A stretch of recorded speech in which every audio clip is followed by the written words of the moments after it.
সূরা বাকারার শেষ দুটি আয়াতের একটি ভিন্ন ফজিলত রয়েছে, একটা ভিন্ন মান রয়েছে, সম্মান রয়েছে।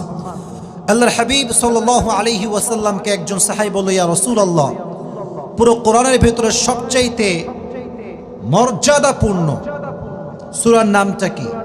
তিনি বললেন সূরাতুল ইখলাস।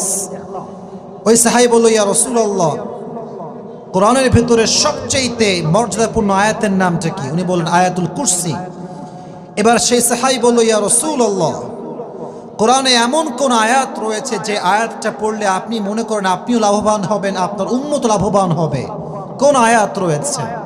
আল্লাহর হাবিব বললেন, দুটি আয়াত রয়েছে যেটি পড়লে আমার উম্মত এবং আমরা সবাই লাভবান হব। সে দুটি আয়াত হচ্ছে সূরা বাকারার শেষ দুটি আয়াত। সুবহানাল্লাহ পড়লেন না সবাই? এই দুটি আয়াত কখন নাজিল হয়েছে? হাদিসে আসছে, মেরাজের রাতে যখন নবীকে